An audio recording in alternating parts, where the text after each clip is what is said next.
but this is Pitchside Prospects. And that'll be a lot of random tangents that go from AI to football management to emotional management, team building, like even the essence of who do you love, why do you love them, what is it about, within football. These are the things that we really want to talk about.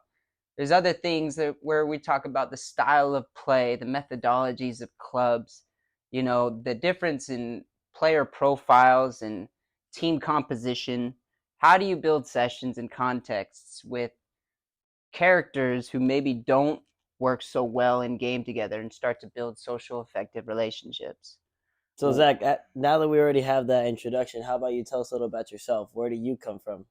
Or, first of all, who even are you? What's your name? My name is Zachary Connor Jens. I've been coaching football for about 10 years. I've been playing football for about 20.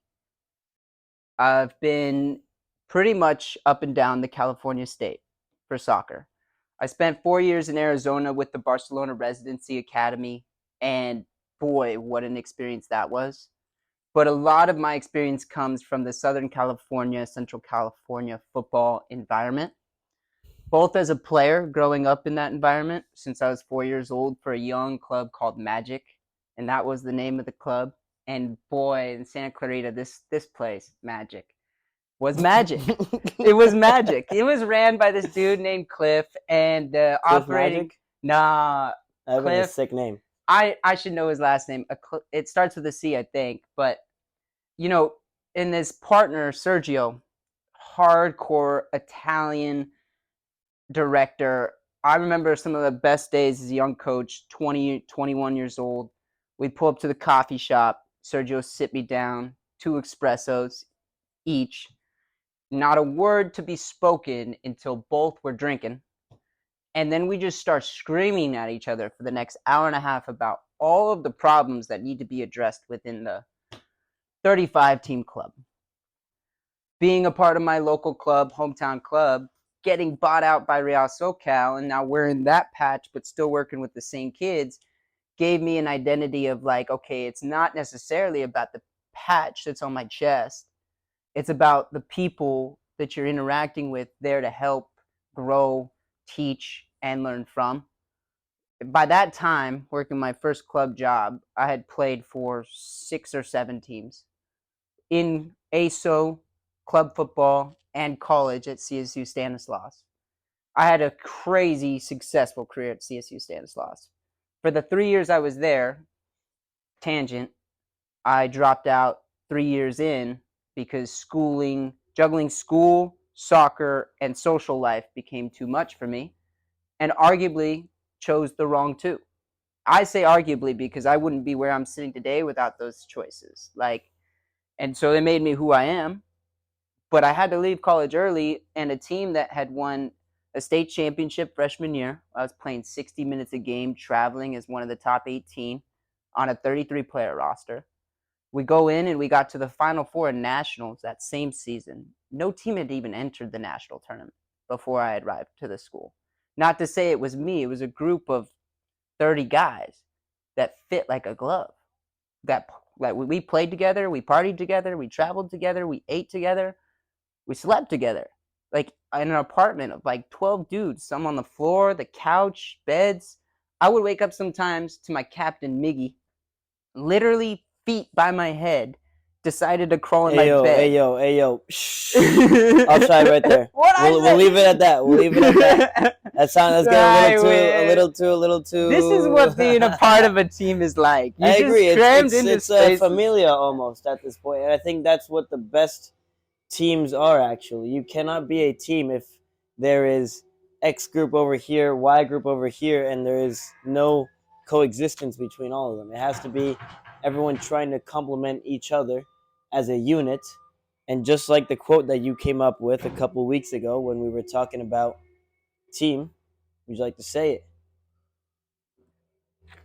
Man, I got so many quotes about the team. Not the Spears one. Oh, that's a brilliant one. Yeah, that's probably the best one. You know what? How many times in negative circumstances do we see players turn on each other?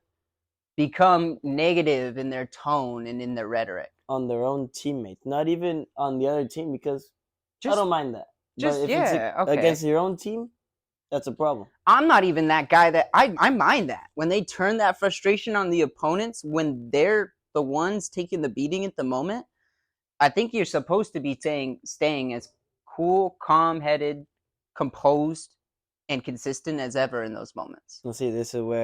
And that's where we get back to This the is where we are statement, different. right? Yeah. Yeah, that's where we're different for sure. And when you give yourself in your introduction to who you are, I'm sure the viewers will understand how big of a wall actually sits here, right? Like even though we work on the business together and we coach together and we've been kind of growing in unison, the way that we go about our business could not be any different, right? And you being a younger coach, taking this stint of what I do and building it into what you do, I'm appreciative of that because in a lot of ways opposites attract in football because you in most things. in most things there's a lot of times where the same polarities they attract, but I think that in football you have so many things that you're thinking about. You need the antithesis. If you don't have the antithesis, you're missing it, missing something. And so devil's advocate, antithesis, that person has to be less like you and more thinking about the game in a way that you would never. Now you have a full team in my mind. But to get back to like the statement is like if you were at war, right, and you're the Spartans, there's 300 of you. There's 10,000 Persians, I believe, and they're coming at you and you're holding your ground in the canyon. The last thing you can do is turn your spears on each other. The last thing. You have two hands and two jobs, shields up, spears forward. That's the only way all 300 men get out of that battle alive. One guy decides that he's going to turn his spear with his words, with his actions. Now you're compromising the entire structure. Not just from like a positional sense in football, but a mental and emotional sense as well, a motivative sense. And in order to win a game, we all know, if you've been coaching, you've been playing, it's not just physical, it's not just mental, it's not just tactical, it's not just camaraderie and social effective. It's not just decision making. It's a combination of all of these things combined. And then the luck of the day. Yeah, and chance. I mean, it's the Germans say it best. It's like in the documentary, I think This Is Football. There's an episode on that.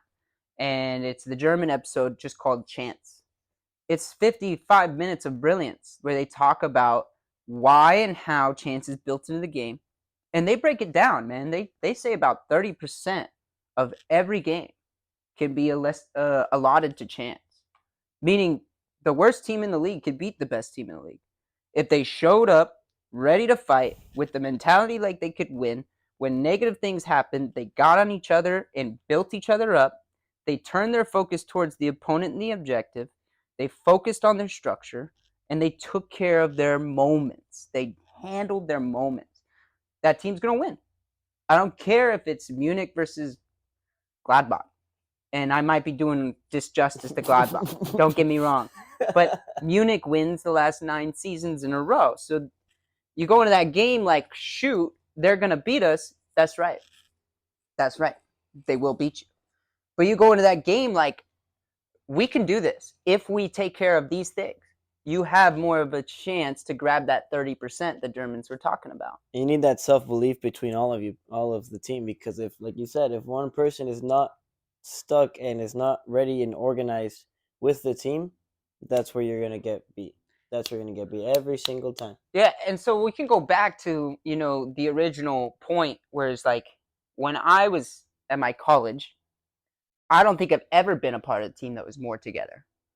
That freshman year in particular. Sophomore year, we recruited a lot of high-class recruitment players because we had gotten to Final Four nationals and there's all this clout like on our team all of a sudden.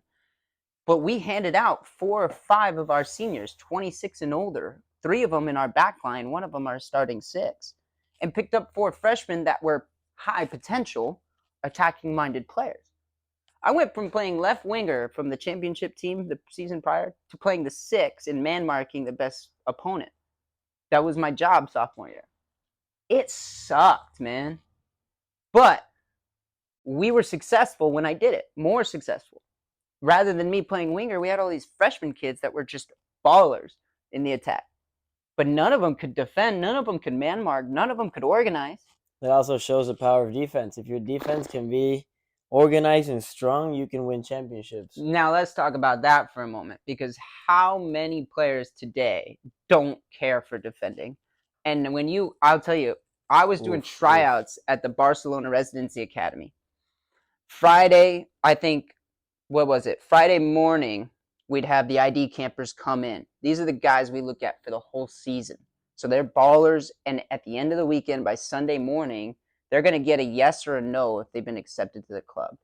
Sunday night, though, the summer campers come in. No break. A new group of 140 kids. They're there till Sunday night till Thursday night. They'll spend that whole week there, 140 kids. All of them have to sign up with a position, an age, and what city or state they're from. We as coaches were going through those lists every week. ID camp, summer camp, ID camp, summer camp. 75% of players play attacking mid or higher. Yeah. Why? If you want to be on the field and you want to get experience and you want to take on the best position for the team, not for yourself, I'm willing to bet if you have defensive traits at all, it's something you should focus on if you want to spend more time on the field. It's just a matter of numbers. It's literally a matter of numbers. Now, I'll take you to another experience. You have a team. You have 2 subs for each player on the top of the field, and you're playing a 4-3-3 with 2 attacking mids. So you got 10 players locked and loaded for that 5 spots, with only 8 locked and loaded for the other 6. If you want time on the field, do the math. It's there. You just have to change what you care about. Is it the team or what you want to do? Are you good at defending? You should own it. We had a player. I think before we start talking about players and stuff, I think we should be specific and also discretionary towards what teams we've had and what we've done with players. So from now on, we're not going to be specifically saying any names about players, but we're just going to talk offsides, red button. He said offsides, red button. So we had a player last season. He celebrated tackles like goals. It was wonderful to watch. I mean, like, the feeling you get when you score, the player's like, he's doing this on tackles. That's the way we need to start preaching to our defenders in this country to treat it. The passion. Give it that passion. Give it that want. Give it that need. The same way you do getting an assist or a goal or taking on your one-on-one and crossing. Every single action is a win. And every single action gets you closer to goal. Every single 50-50 that you lose gets the opponents closer to goal. I think we talked about it recently, and a lot of the changes we made with our team, because we talk about possession all the time, is simply the work you need to do off the ball to win the game.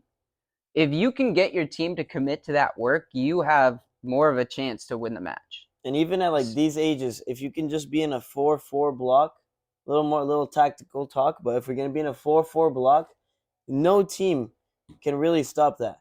It's a very difficult because you have numerical advantage, or not even just a numerical equality in all sides of the field. Boy, do I have experience in that.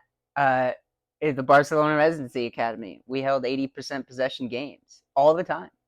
Teams would come to us to play the double block because they knew even at our best, if they put 9 of their 11 inside of the defensive third, we broke it down into fourths, into zone A, which would be their defensive quarter.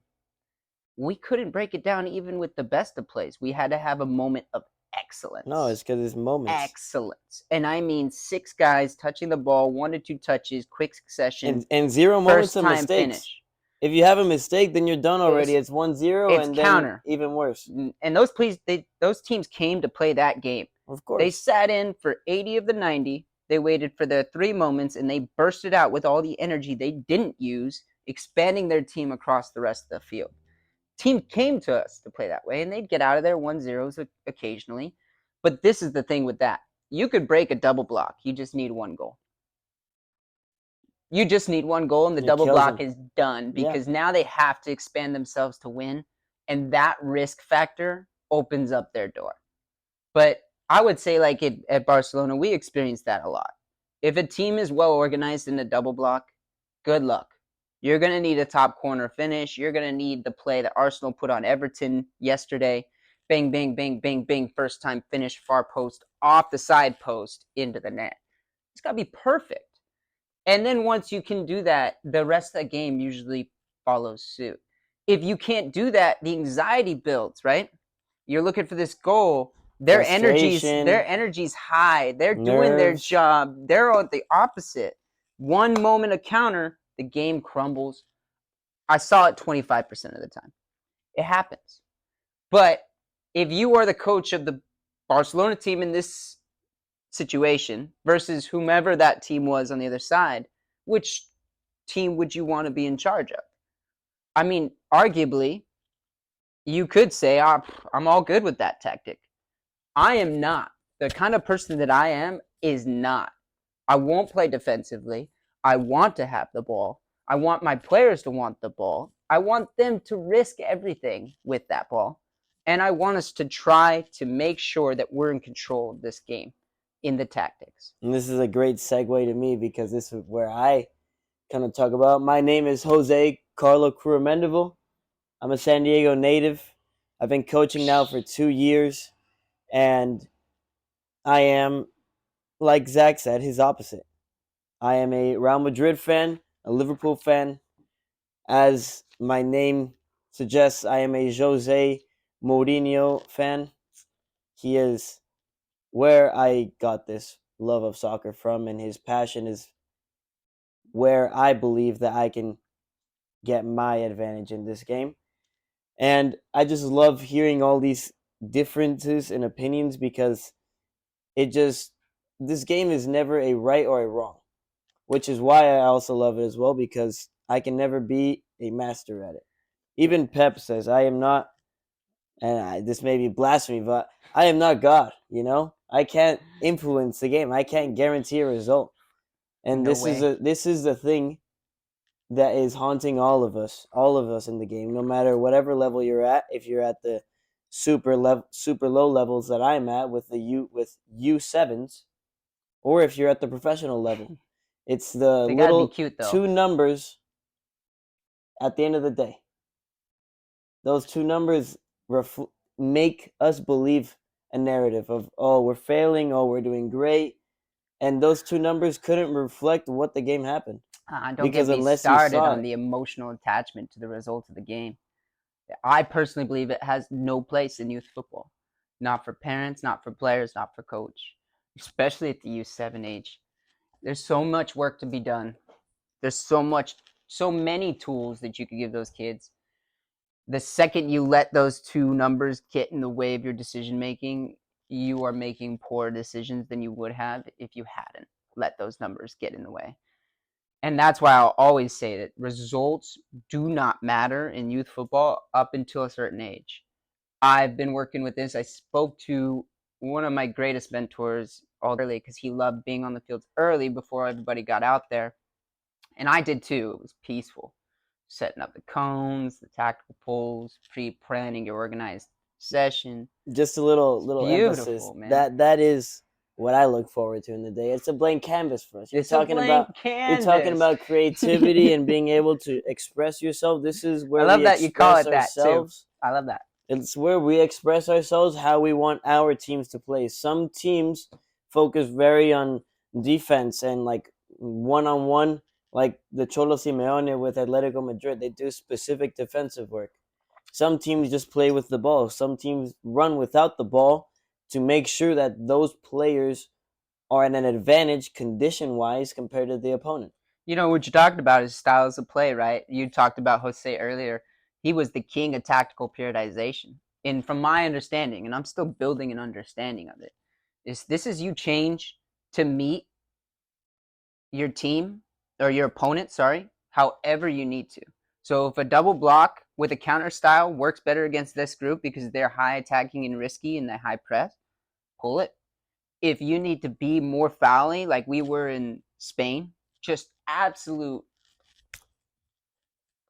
then you do it because it stops the game. It creates set pieces. It does all the things you need in that moment.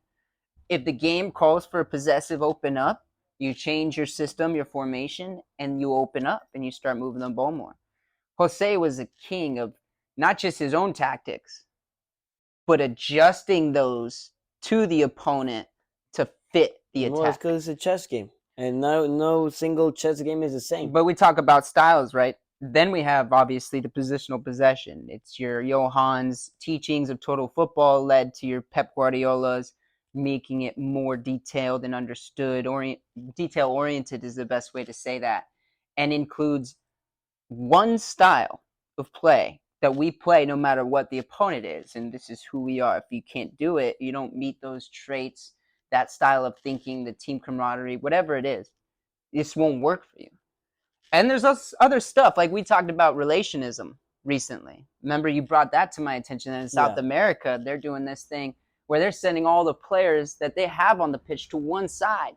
And they're building up the line on that side, and they're going to just take the numerical advantage all the way to the goal. It's bloody risky because then on this side, the counterattack is open. And if I hold my open shape and win it here, we're going to exploit you there. As you shift here, we're going to exploit you there. So in my mind, it's a style of play. Who are you? And how do you want to present that to your team, your players, your parents, your assistant coaches, to the opponents? That is one of the biggest things, best things a coach can do for himself. Identify it. Who are you? Why do you do that? It's amazing that you ask who are you, because I was talking to another coach today and talking about how, yes, we have our identities as coaches and we have our ways of play as coaches, and we preach to our players a way that we want to play and a way of life as well, not just creating footballers, but creating, at least in my case, I'm creating young men. Oh, all day, every day. So if we are not in coexistence with our own words and we're not living out our own words that we preach to our team, how are they going to take us seriously? Yeah, it's bigger than that. That's a life thing. The universe will come after you. If you're not aligned with what you're about and what you're preaching, if you don't practice what you preach, from 10 years of coaching and a personal life that maybe was rocky, I know firsthand that if you don't practice what you preach, the universe comes to undermine you. One way or the other, whether it's through another being within your environment or through your own self-struggles, that will come out in negative effect. So not only knowing who you are, but being real about that, like really applying the same things you teach to your kids within your own life. And then, you know what's funny is that over time, since they hang out with you and since they hear all this rhetoric from you, they will start, and it's a little weird way of thinking of it, but they'll start thinking the same way that you think because of the way that you're saying it and the way that they see it be manifested in the game, in real life, in their own eyes. What is that? What's the word for that? You know, it says that's the greatest form of flattery, when somebody is starting to say the things you say, walk the way you walk, do what you do, follow suit with the ideas that you present. Not only that, in a team setting, like you're on the sideline. We talked about this last week or this weekend. When you can get a player to project on the field the words that you're projecting from the sideline, which one is heard more? It's the player.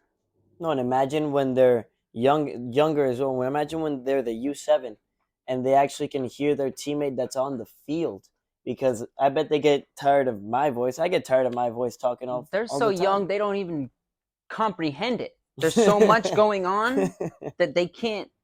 They got the parents. They can't got think the about all four referee things telling at them once. something. The game itself that they're just still trying to learn. Little like, pause. It's a lot. You know what happened this week? Where this weekend, the referee was telling my player like what to do with the ball. Yeah, he's teaching. I was like, bruh, no, but like teaching in a way where like you coaching.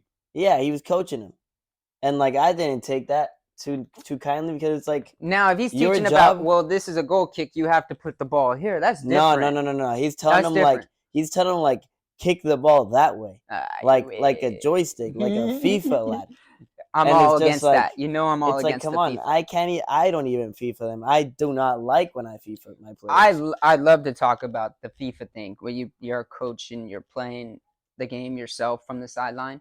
But I think that's a can of worms that we open on another day, because boy, that is Pandora's box. Like that will put you on one side of who you are as a coach. Whether you like it or not, you choose to interact before actions are made versus after. This says a lot about who you are as a coach. And it's so hard in the moment. We all In the struggle with moment, that. oh my gosh. Parents struggle with that. Teammates struggle with that. Coaches struggle with that. We all struggle with that. So it's about what is having an understanding of what are we trying to do? Have they made any progressions towards it? Your place in that team, parent, player, coach, and then how do you respond against the emotions within inside your gut? No reactions. One of the hardest things, and I'll go a little bit about me. I have a 2014's team this season right now. They're 9 years old. Yeah. And they struggle right now with how they play and what the idea is, how we want to play. And that idea is getting lost within the parents' loud voices and the coach's demands about, after each play, of course, how we should be thinking about handling that moment next. And their own teammates trying their best and giving adjustments or whatever this is. The only way to corral all of that chaos for your sevens, for my nines, is to give them a voice inside the game that they can hear and they trust.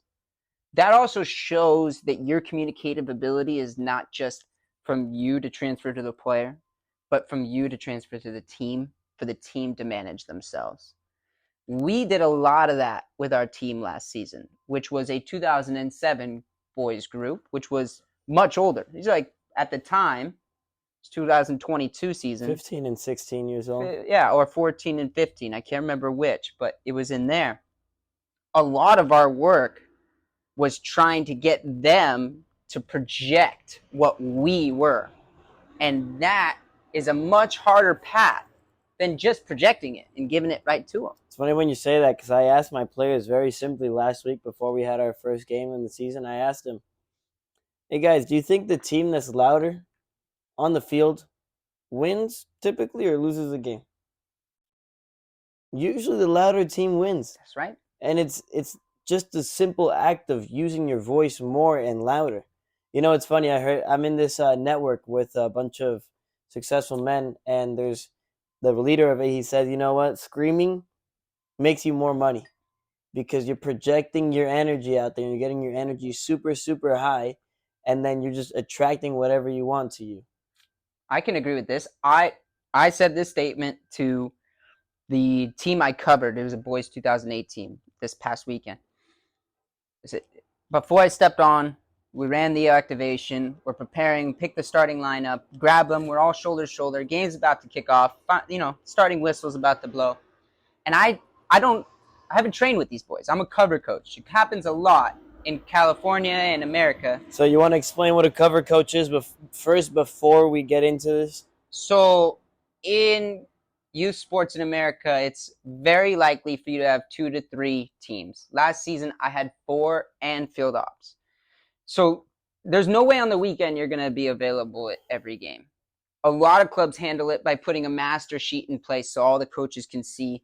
They can highlight their conflicts, and in there, other coaches get either allotted to or help cover those games so nothing is missed.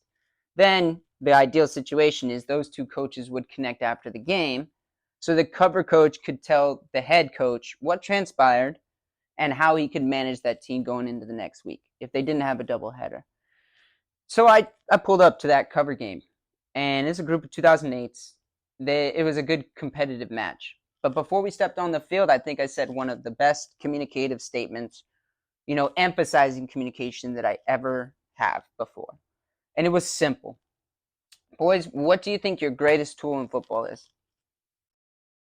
You wouldn't believe the answers you hear when you ask that question. My skills. There's all kinds. It's all kinds of crazy questions. I mean answers. And no. It's our voice. It's our voice. Coach, how? The team that wins the game is the team that's on the page for the longest period of time, through the 80, through the 90, through the 70, through the 60. My boys play 60. Talk about 100 now in the Prem. So you talk about screaming and talking, the louder team successful. As long as this rhetoric is progressive, positive, and objective-minded, you're right. As long as those things are in place, you're right. Because the team that wins is the team that's on the page for the most amount of time and gets that chance coin. You know, the way you curve that chance is by doing all the right things in place. Preparing properly. We had that statement last season we used all the time. Proper preparation prevents poor performance. The 5 Ps. And it comes from my experience. I got it from Barcelona Residency Academy and La Masia. And this is just something we used to remember that if we put all the places in check, we have a better chance. Not that we're successful every time, but we'll have a better chance. Yeah. So I could go back, a little bit, rewind, and I'll go back to that timeline, but try to do it a little more concise. I played club soccer for Magic, played for Real SoCal, played for CSU Stanislaus, came home, started coaching in my high school, Canyon High School. Love this place. Will forever have a part of my heart. I spent 4.5 years there playing, 4 years playing. My older brother went there when I was in junior high school, so I got like half to an extra season as an 8th grader. I got in, I played my 4 years, I went to college. I dropped out of college early and became a head coach at that program as soon as I came home. Freshman team, great team. One of the teams that has my heart, which is that ball, and they've all signed it. And I was still a player coach. I said things to that team no coach should ever say to players. We were like brothers. I was not like a leader. I was part of.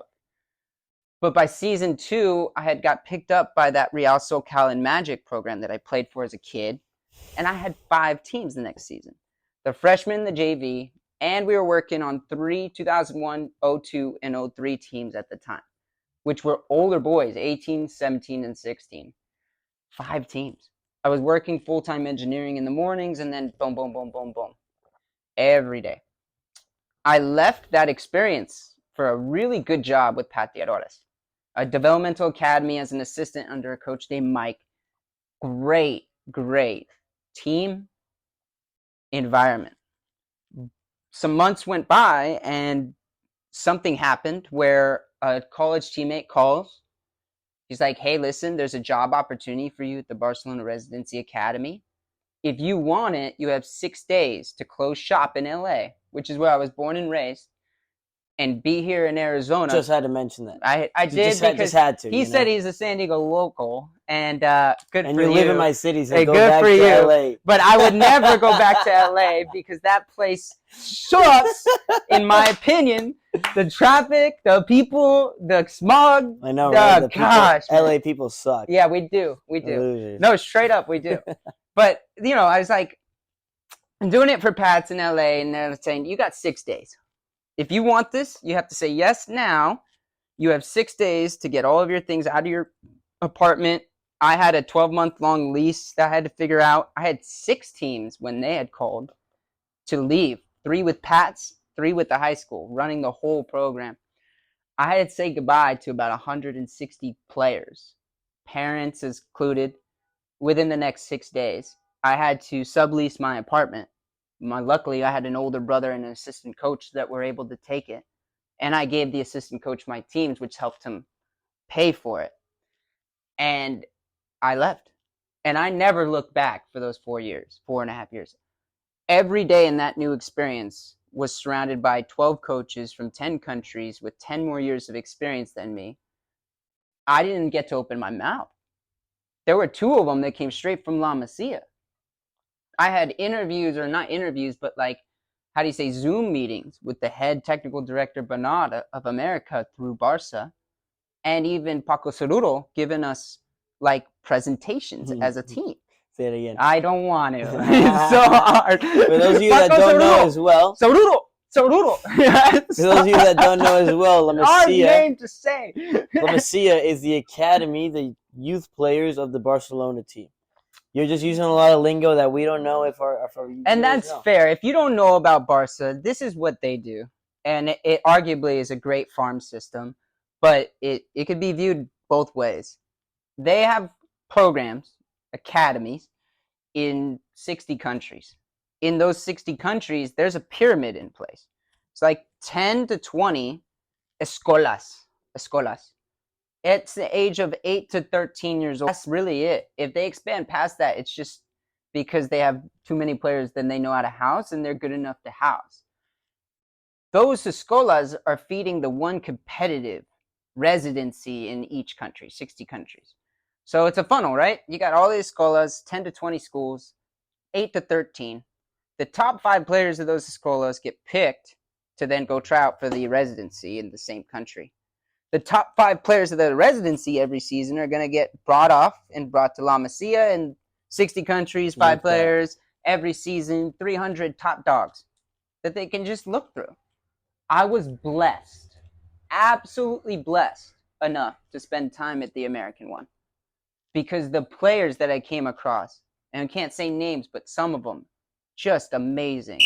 I was gonna say, it's like you did so good with It's like hard, learning, man. now, it's hard. You had to go all sides, right? You had to go right through, man. Bro, it's just because I've seen almost about 10,000 players play the game. Well, and you know what's funny? We were talking about this, like, you like the positional possession style where we keep the ball and you try and pass the ball to your feet, and it's proclaimed as the most easiest, the simplest way to play football. But in reality, it is actually the hardest way, even though it looks so simple to the eye, because those actions done over and over and over and over again, the probability of it working every single pass goes down.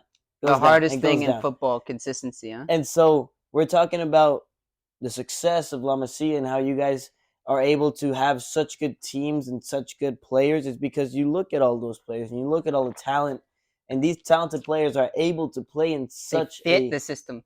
Good system that complements them. They fit it. They absolutely fit it. And we're successful not just because they fit it, but we raise them to fit it too. And so when you have one style and this is it, that's the benefit you get from it, is you can take the long road. You can teach the long road. The small guy with technical ability can play the long game and get picked up at the end of that. In youth football in America, he's going to be overlooked every time. But if he stays on that progression, when he gets to college football, when he gets to the next level of football, and he's at that cusp, 17, 18, people are going to start wanting him again, because he's doing all the fundamentals properly. When you get to those basics are killer. You get to college and the speed picks up, the physicality picks up, the tactics pick up, everything picks up. If you can't do those perfectly every time, you're out. Even if you're a hard worker, because everybody's a hard worker. So that's why I say, like, I'm a positional possession coach. I will be for until something else proves to me it's a better way to teach football. In pros versus youth, I don't have the experience to talk about that yet. But the latter with youth, it is the best way to teach young kids, in my mind, how to work together. Now, he talks about it looking the simplest, but being one of the most complex things because the consistency. For me, it's also the most complex way, because if not all 11 players on the field are firing on full cylinders about the idea, not the ideas, the idea, it that doesn't, everyone knows. It doesn't happen. No, and then it's funny when everyone is bought into that, and then one player doesn't do it, and then the whole team gets on that one player for messing up. That's a hard moment. No, but I enjoy that moment because it means that everyone else is in, and then buddy, it's you got to get in line, buddy. In my mind, more of a challenge, because now how you address this player is going to be a big deal, right? Because like you just said, get in line, buddy, is not how I'm doing that, right? It's probably going to be a little less abrasive, but at the same time, if he can't do it the next go or the third go, now I have to think about a replacement to give the opportunity to succeed elsewhere. That's what being the team's all about, and picking the best man for the job at the right moment. That's something they don't talk about a lot either, because at the right moment in football is key. Like, you could put the right guy on in the wrong place or at the wrong time, and it could turn the game. And vice versa, you could put the guy on at the right time in the right place, it could turn the game. Oh yeah. So moments is huge, right? Game of moments. We go back kind of, you get through college and we're playing at that top speed. I wasn't big. I was quick, not fast. Quick, 0 to 40. I had good technical ability, and my work rate was through the roof. So I ended up playing 6 sophomore year, man marking, and when I get the ball, making simple passes and circulating possession, and I played 80 minutes a game. I wasn't in love with the job, but I loved the minutes that I got. I loved that I got to spend the time on the field and be an impactful player for the group. And I take that with me when I became a coach. I came home, I'm got that love of mine at the Canyon High School. I'm working with Real SoCal. I go to Pateadores. Pateadores brings me to Barca. Spending 4 years at Barca, just a sponge, right? Come back to California, and that's when I met you at 2 clubs ago in the Blues. And no, that's like how you say yellow card. No, that's a flag. No way. I didn't say nothing. No, but you did this. This is like American football type flag, dog. Penalty. No, I had met you at that club, and what a massive club. Yeah. Massive. I think at this point it's a great time to go to our Q&A and go and start segmenting to those questions that our players asked us. No, wait, I gotta finish this. I'm not done with my timeline yet. I gotta lead you to where I'm standing now. No, but this timeline cannot be talked about yet because this timeline is still being worked on, which is why I won't talk about my timeline. I am well within that next stage. At that recent club, that was my last non-current position. So what I'm doing now is current, and fair to say that it doesn't need to be shared at the moment. There's 2 programs, actually 3 programs I'm currently working for. One's on its way out. Do you think that's one we could talk about, or no? I don't even know what you're talking about. They announced that they will not be. Oh, yeah, sure you can. So I had started working with San Diego Loyal recently in the last 6 months. It became the assistant coach of the Loyal Select team, and this is a program that picks the 2 best players in each position from all the clubs of the city to go, travel, play, compete, grow, develop. Amazing. We ask for no money. We give proper training facilities. Me and Matt Hall are out there coaching. It's a lot of fun, and it's all about development. I wish more programs in American football ran like that. Now, I know that money is the driving investor, and unfortunately for Loyal, and I love that program. It's a great program. That's kind of what threw the kink in the plant, because you have this new program coming in with the money, the organization, the ability. Would you talk about this new program coming in? I love this new program coming in. Yeah. I think it's one of the greatest things for San Diego football there could be. What is this program you're talking about? It's called San Diego Football Club. It's the new MLS franchise that's come into the city. It is going to redesign the entire soccer makeup of San Diego in the next 5 years. I can say from my 2.5 years in the city that football here is changing rapidly. Clubs are buying clubs, other places are adapting to others, they're creating partnerships, leagues are opening up and popping up. The power is shifting. But when San Diego FC arrives to the city, there's no question who sits at the top of the chain. The top dog. That's them. And people will have to start, beating the tune of their drum. Like camps, trainings, teams. You'll be losing players. They'll be giving better opportunities to people.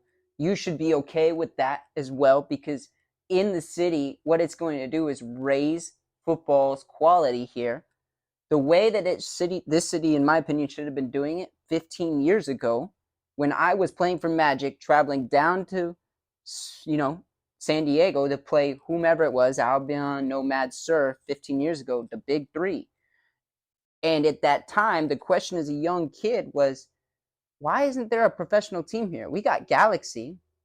Then you turn 18, and then you're like, we have LAFC and Galaxy. Okay, relax.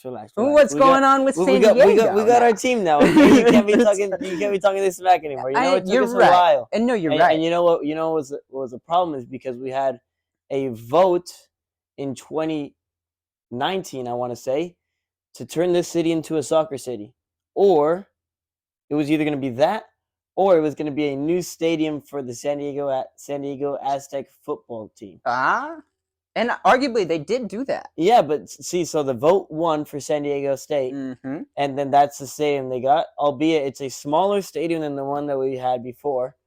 And so... At full circle, though, that's where this new program is going to be playing. Yeah, but see, what if... At the Snapdragon. What I'm upset about is what if they had already just done this since the beginning and made a bigger stadium for a football team earlier? Yeah, straight up. This is what I'm upset about. The city would be on the map already. So adjacent to Mexico and the players that come from there, the programs that come from there, the ballers that come from there.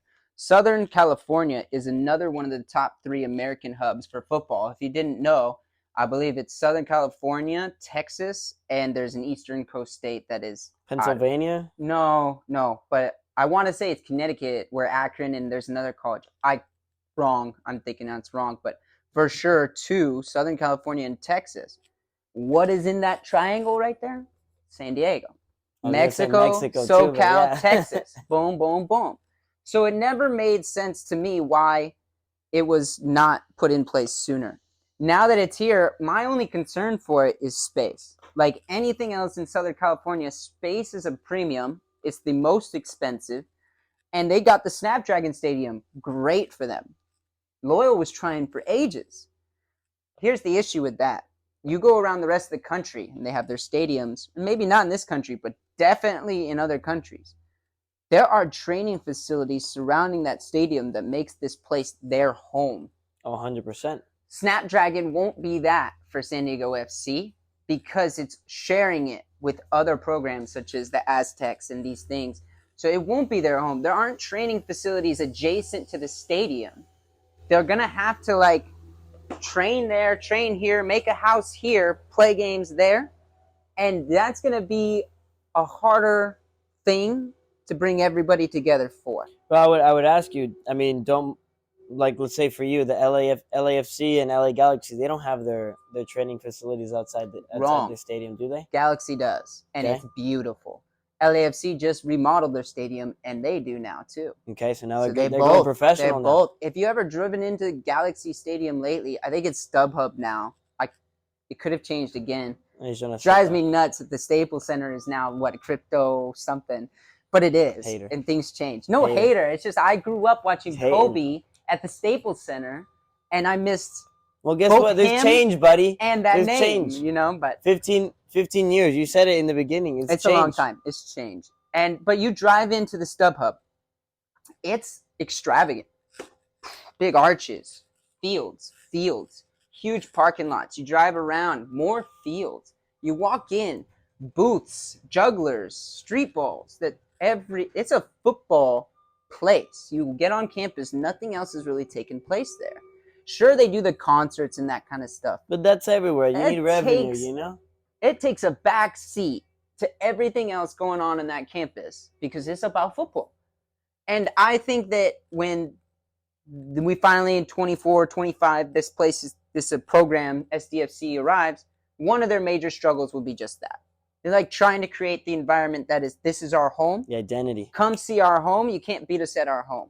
That whole Mourinho's record at Trafford, you can't come to my castle.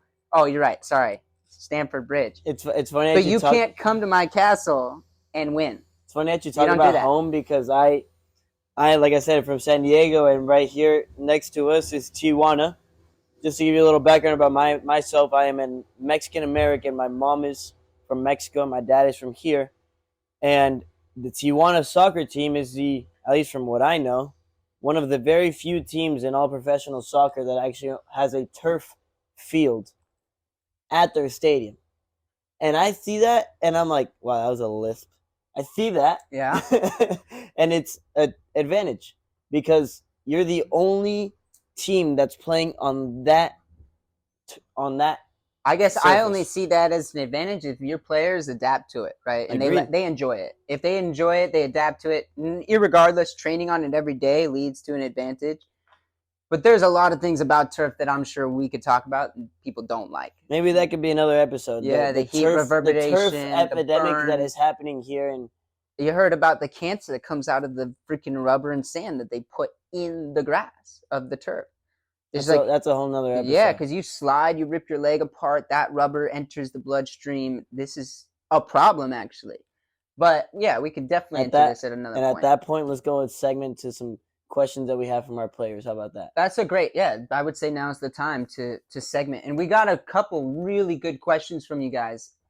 And we really appreciate that. Week to week, we're going to hope we get more and more questions from the audience, and we'll spitball on them. Like there is no black and white. Everything is realistically gray in football. And you could see that based on our opinions when it comes to certain matters, and like I was talking about earlier, there's an antithesis that is always beneficial, the devil's advocate, to your awareness when it comes to football. So before we start, I want to check the camera and then... Yeah, sure, go for it. In my mind, I want to start with my phone. Can you go on to the Instagram, actually, and No, that was a photo. And pull up the first comment, and I'll talk about what I believe Alonso asked us. The real Alonso. And if I'm correct, one of my boys from back in the day. Here we go. We're live still. Right? So live in vivo. There's a couple options when it comes to juggling soccer balls, right? Wait, you want to ask the question? That's a good point. Go ahead and ask me the question, and I'll get after this. At the real Alonso, we'll try and put it here if we get an editor to do that. Thank you. Asked us, how can I get better at juggling a soccer ball? Yeah. So the clear answer, how do you get better at juggling? Spend time juggling. But that's just too general, right? Like, that's a simple answer. That's like a simple answer. You get better at anything you do more. The bottom line is juggling is a perishable skill. Like skateboarding, if you don't keep doing it, you won't just hop on the board and do a tray flip. That's not how it's going to go. If you haven't skated in 2 years, you're going to have to work on your kick. You're going to have to work on your heel. You're going to have to work on your pop. And now you can put it all together. So let me ask you a simple question. What would be your number one tip for someone that is trying to get better at juggling? Why don't you give them a tip? Pick a skill within juggling that you want to get better at.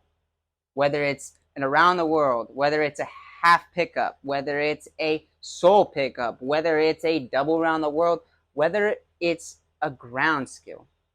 And repetition is king. So just a little background. Like, I was a football freestyler for 2 years. After I dropped out of college and started coaching, I became a freestyler. I started traveling the country with the guys that literally just juggled for a living. And I competed and I got really good for 2 years of training and wish I had found the sport sooner. These guys, amazing group of people, amazing camaraderie and family-oriented people. If you want to become a freestyler, they'll open you up with open arms and teach you everything they know if you can make the commitment to be there. That's all they ask. So what they do is we get there. Everybody has their own ball. These guys, myself included, have 2 to 3 skills that we want to get better at today. The pickup around the world with the opposite foot. The double homie Mitch, which is 2 around the world in the same ball rotation. These were things we practiced 300 times each in a 2-hour session. Try the trick 300 times. And then the next one, 300 times when I got frustrated or I nailed it. And try the next one 300 times. We would rest then the next day. We'd come back 2 days later. And you would not believe the improvement you would make on the little touches. There's a lot of things to consider when you're juggling. The spin of the ball. Oof. The height at which you put it with each touch. Is it going away from you? Is it coming towards you? Is it staying in a central location? All of those things make a difference on how you're to move your body, what touch you need to give it, and how you're going to counterbalance the previous touch. With that in mind, I just want to add my little tip. I think that my tip, if you want to get better at juggling, I think you should do it barefoot. Go ahead, try and go barefoot, and try and put the ball up in the air consistently one way. Just like Zach said, you can either put it up high in the air, you can put it at chest level, you can put it at stomach level. Try and get good at one consistent level, and master it, then move on to the next. And so there's a couple things, like when I saw this question asked, the first thing I wanted to mention was the ball. Like, maybe you can't see it here, but this ball is very gridded. It's a gridded surface. That adds to the traction of your foot when you're juggling. This ball is made out of jean, like you would in your jean pants. It has lay less grip, but it's also a 4.5 size, and allows for your rotation to be a little simpler to understand the body mechanics. These are two companies that I would preach all day long. Like, For Freestyle is a company made by Tobias. He's in Norway. Top freestyler of Norway, next to one of his good friends. And this company is class. All things freestyle, this company does it. Whether it's the Puma shoes that they redesigned and recreated for freestyle style, or it's the soccer ball, or it's the soccer ball carrier, everything they do with class. And now this one, I love this company. Monta is one of the street kings. This ball has so much class. They have a bunch of different styles, from freestyle, lighter weight balls, to street ball with a thicker jean, all with a little bit smaller size, 4.5 rather than 5, to allow for the body mechanics, the speed of play, all that. If you're looking to get into juggling and getting a class ball, I would recommend either of these two companies. Not sponsored. No, not sponsored. But if you want to sponsor us, what's your Tobias? What's your at? At ZJ Kaizen or at Train Zone Sports. If you don't message us in an hour, it's done. Nah, we're tripping. I love you, Tobias. I miss you, man. Let's go to the next. Monta's new. I don't know anybody at Monta, but I wish I did. I'll tell you what. Now he'd buy. I would buy immediately. And that white and black one with the drag. Just sponsor him. You already got his Insta. Sponsor. Bro. Here we go. Next question. So clean. So clean. We're going to go with at Vito X in Grand. He's asking, what's the purpose of the film session? Oh, that's a great question too. You want to start with this one, or you want to let me go? I'll let Jose start with that, and then I'll touch on the points that he's made or missed. I think that. Thanks. Yeah, that's part of it, isn't it? Yeah. Of course. So go on. So I think, for me, the purpose of the film session is to look at, as a team, what we did good and what we could work on during the week. Now, this could be an individual film session, it could be a team film session, or it could even be an opponent's film session that we're talking about. The question is a little open and broad, so I'm going to go with the individual perspective. When you're doing a film session for yourself, you want to see what actions you are doing correctly and how you did that action correctly. From checking your shoulder, where you are in the field, where your body's positioned, and taking note of all these things. And taking note when you also don't do it correctly, and trying to find out what that thing is that you didn't do correctly was. Because when we know what the problem is, that is already solving 50% of it. That's all for me. Highlighting the issue is definitely part of film sessions, but listen, there's so many objectives to film session that don't just include the collective, and includes the individual, like you said, the opponent. Every time you start a film session, whether you're a player or a coach, I learned in my previous experiences, the best thing you could do is filter in your mind what you're looking for, and that's it. Focus on just that. So you're going to pull up your video. It's 90 minutes long plus That's a half. That's a great tip right there. Plus a half. There are millions of things as a coach and a player you could pull out of that. You need to focus on what it is you're trying to improve. Therefore, you need to then watch the 90 minutes on one action or one situation or one moment that you failed and succeeded at, you want to get better in. That is then you're going to watch the 90 minutes and all the moments with the filter in your brain where you succeeded and failed at that. In the moments you succeeded, you say, oh, I did that, it worked well. In the moments that you failed, you look at the other options that were there in the moment. I'll bring you back to as a player. The utilization of film sessions for coaches is hardcore. It's a real deal. I remember being a college player, freshman year, we're on top of the world, we're winning, we're traveling, we're doing this.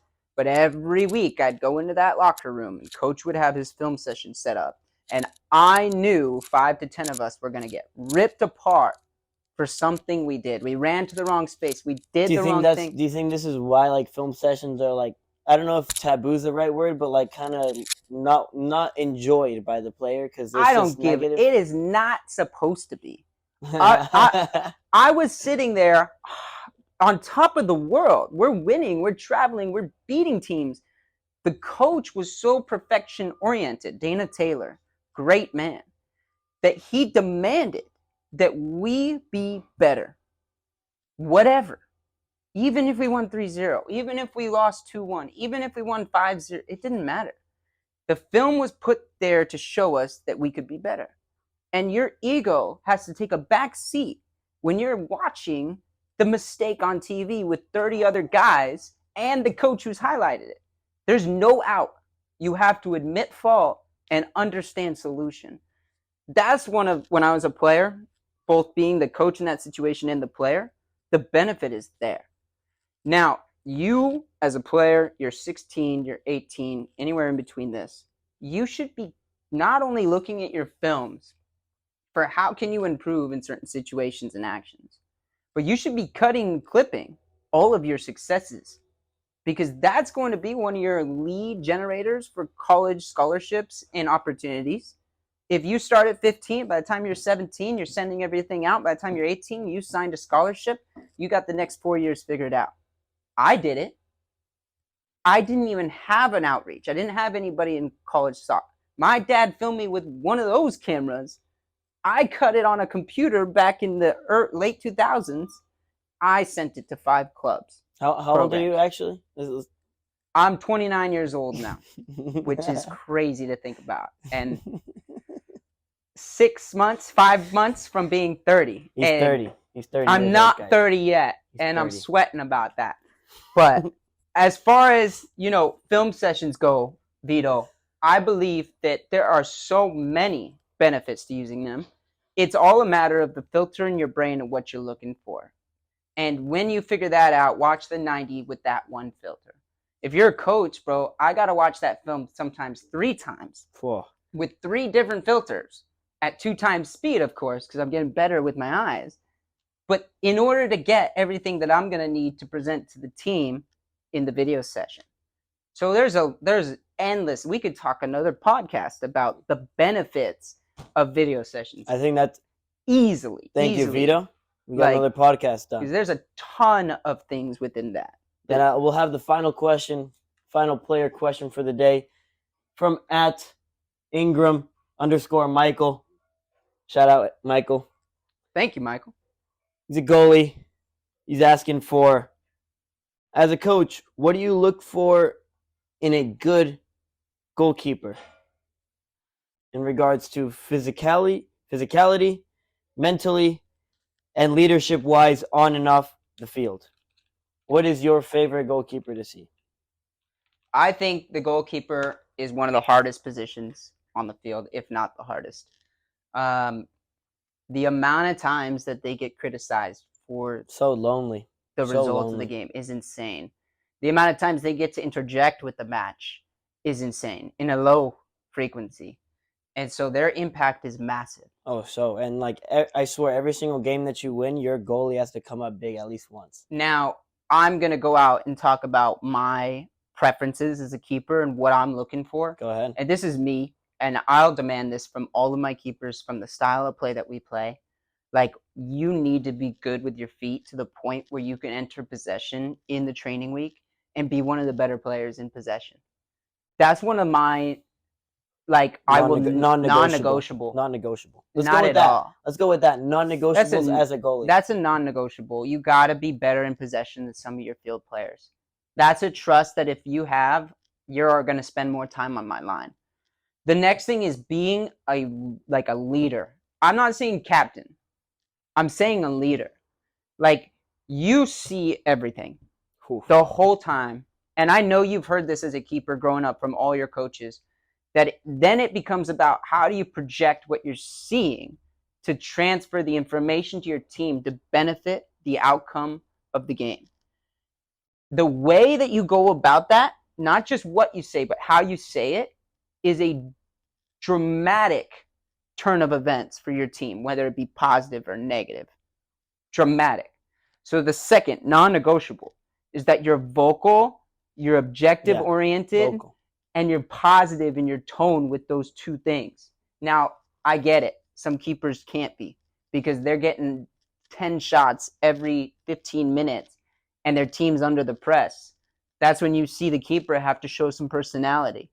And I need that personality in a keeper as well. It's about time and place, though. Yeah. You need it, like you said, if they're taking 15 shots, and I can understand their frustration, but if it's like one shot out of nowhere and then he's getting upset, you're not emotionally in control of the situation. And then we'll go back to the first thing, non-negotiable, possession-minded, right?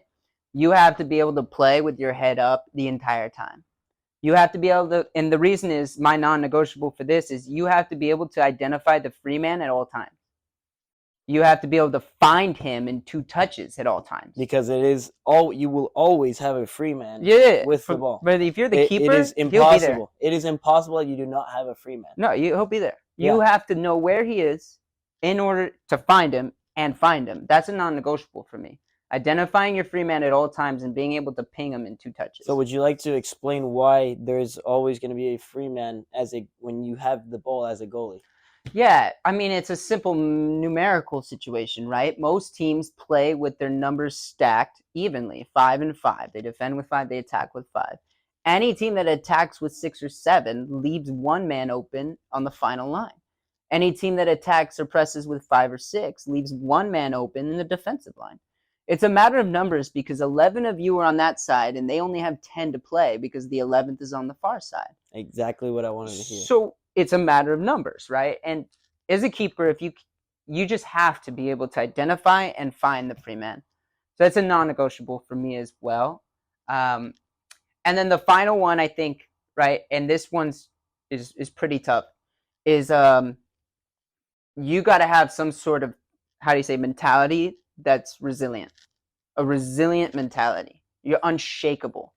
Like, negative circumstances don't change anything about your mentality of the game, because a lot of the circumstances you're going to face in a match as a keeper are negative. That's a great one right there. Yeah, so the resilience of the mind in order not to change your emotional spectrum while you're handling that's a non-negotiable, because if I have to work as the coach to your mentality as these things are happening, I'm losing time to be addressing how to change the whole thing, period, to get less shots on you and move the whole block forward. Because now we're focused on your mentality and your resilience. I need to focus on tactics and whom, where, rather than that, right? So I think those 4 things are pretty spot on for me as non-negotiables. So I'll just add on to that. Like, for me, a non-negotiable as a goalie, I think is very self-explanatory. You need to be able to stop the ball from going into the goal. That's very simple. It's funny how, like, for me, it's like shot stopping. I'm always thinking about having the ball, you know? So shot stopping is like, oh man, if you're not the greatest shot stopper, but you're great with your feet, come on down. You're perfect for me. Whereas you can go onto his group, it might not be the same thing. You're going to need to be a shot stopper also. I just, in my teams, and especially in the team that I have this year, I like to play to our strengths. And this is what I've been trying to preach to the team, because I'll be honest, it is not the highest level or highest tier of team, to put it that way. There's good players on the team, but it doesn't mean that we are labeled as a top team. which means that I want everyone to try and play to their best strengths. That is where, as a team, we look the best. And so for me, if I have a goalie, I want my goalie to stop the ball from going into the back of the net. And then adding on to that, I'd like to also my goalie to be, I don't know if free is the right word, but just be in an open position. Instead of an open position, I want him to be proactive instead of reactive. That is exactly what I want. I want my goalie to be on the front foot of whatever is coming at him, whether that be a cross into the box, him going high and going to get it and not being afraid of putting his knee up and defending himself and winning that ball, whether it be a long ball, him coming off of his line and not being afraid of going 1v1 with the striker and winning that ball. I want my goalie to be on the front foot. You know what? And it's also a conversation. It's a matter of preference for the coach, right? And what he's looking for. I'd love to hear keepers' opinions on what they feel is the most non-negotiable for them, right? And it's like my cousin Nick Jans, who played at Eagles, I believe, and young, like played 10, 15 years through his young career and then stopped before college, was a keeper his whole time. I'd love to ask him his opinions. What do you think they need? Because I'm willing to bet the keeper is going to bring up different points than what we're talking about now. 100%. Footwork, when to launch, how to stand, where to be in the moment of this situation. Those are details that, like, we go back to, like, Ramiz in the Barca Academy, the goalkeeper coach, that he was teaching. And I would, watch those sessions and be learning because I'm not a keeper. And that's where you have to be humble enough to understand I have something to learn here. This is the beautiful aspect of this game. Like, I was thinking about it today, of like all of the different variables that go into a game, whether how good you are attacking, defending, in transition from attack to defense, from defense to attack, in attacking set pieces, defensive set pieces, how you treat the referee. It's all of these factors that some of them you can control, some of them you can't control, like the pitch or the weather, affect the game. And it's about how you are able to control what you can in the circumstances that you can't, which leads to the outcome of the day. And what a hard experience to be replicating each and every day. Whew. Now, as a player, as a coach, whatever it may be, this is why football can be so challenging and why we talk about consistency being one of the hardest things to do in football. Whether you be a player or a coach, it is the most challenging. We're human, man. And those human faults come out all the time. It's just about how you grow from them. How do you take them and how do you learn from it? Like, that's really at the end of the day. And so for keepers, I think that non-negotiables and that, those notions are pretty spot on. And I think it's a great question from the player. Thanks, Michael. Yeah. Thank you again. I think this is great time to transition to, why do we do this? Why are we on this podcast? Why are we taking time out of our day to talk about the beautiful game that we love and probably spend way too much time of our life about? But for me, I wouldn't want to be thinking about anything else. So I'm going to ask you that question. Why do we do this? I do this because there is nothing that makes me feel the way that I feel doing this. And I mean, I've a little bit about me. I have worked since I was 16 years old with a real estate development company, and I've been grateful with that opportunity because not all 16-year-olds are able to make good money or even money at all. That's right. And so or even focused on it whatsoever. And so that even taught me life very early. And it taught me that life, if you don't like what you're doing, then why are you doing it? And I am so grateful to have found something that I enjoy, that I can wake up and be happy to think about, instead of something that makes me feel upset with where I am in my life. That is the reason why I do this. That's a brilliant point. I've been preaching do what you love for 6 years now. since I left full-time engineering to become a full-time coach, my life has never been the same. Money isn't the motive. And realistically, you lose money when you make that choice. But what you get is a fulfillment, a purpose, a place. And there's no amount of money that's worth that. That's priceless. And then you come on to the other side of it, like, why do I do it? Is I've been coaching now for almost a decade. I've played for over 6 clubs and I've coached for over 6 clubs now. I've been in so many different levels of environment, from grassroots to prestigious.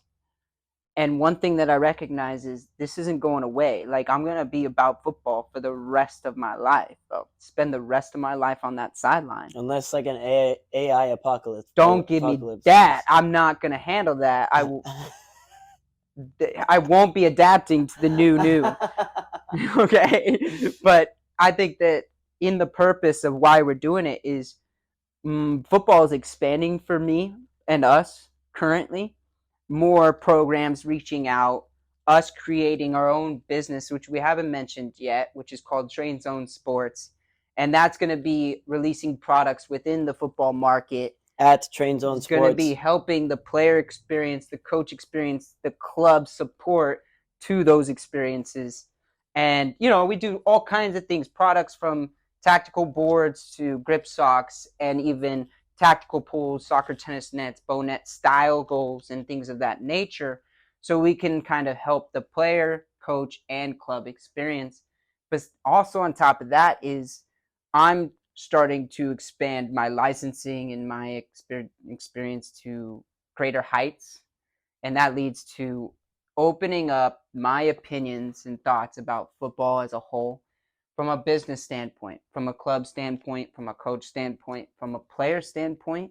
You're seeing all of the perspectives, and that is something that is very invaluable. And I think having a place like the podcast to talk about all those things helps create an understanding of all those ideas circulating in your brain, right? And it's going to also feed the things that we're doing within football as well, like growing our business and working on building our personal training program, which is going to be called Total Football Tactics.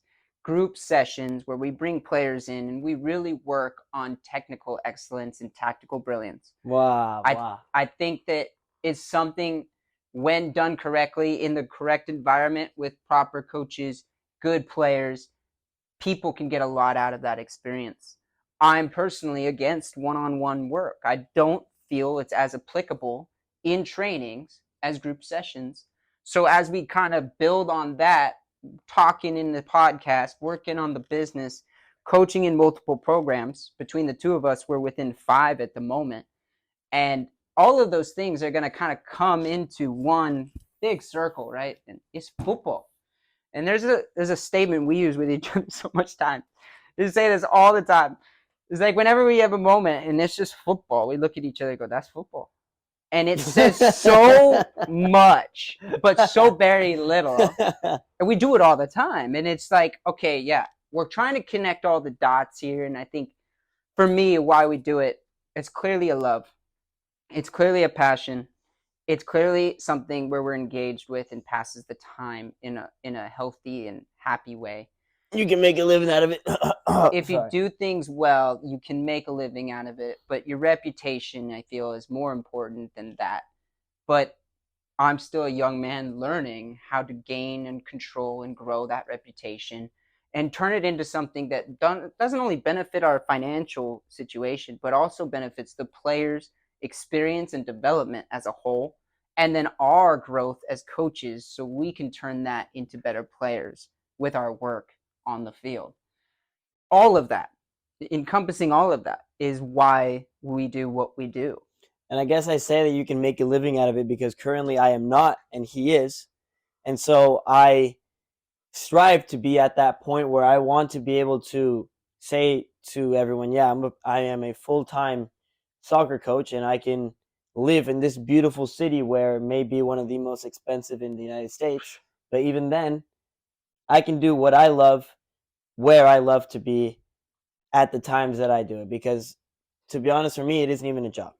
That's right. It's a Like, blessing. amen. It's a blessing. I remember leaving LA, and when it was time to leave Barca, coming to San Diego, thinking I was looking for the trifecta. And in my life, the trifecta is simple. I want to be where I want to be. I want to be around who I want to be around, who I love to be around. And I want to do what I love to do. And in LA, I had 2 of the 3. And in Arizona, I had 2 of the 3. And I came to San Diego and I finally completed the trifecta. And I realized not only am I where I want to be, the weather's beautiful, the people are beautiful, the traffic's great, the beach is wonderful. I am surrounded by people that I wanted to be around, my loved ones, my friends. I was raised in Southern California, so everything's around here. And I'm still making a living out of coaching football. Zeke, get your butt over here, boy. Special guest. That's fine. Yeah. So I think when I come to San Diego, I finally found that trifecta, and we've been building on that ever since. You know, if you can find those 3 things in life, you're going to be doing pretty well. I promise you that. And if you can, I think the hardest part of the whole thing is finding what you love to do and then being about it. I'm sorry, but the first part don't mean nothing. You have to go and be about it. That was me 5 years ago working full-time engineering, getting in the shop at 6 a.m., getting out at 2, and then coaching 5 teams until 10 p.m. I did that for 4 years before I was able to go engineering gone, full-time coaching in, and I was about it. I was coaching as many sessions as time in the day allowed. I was about it.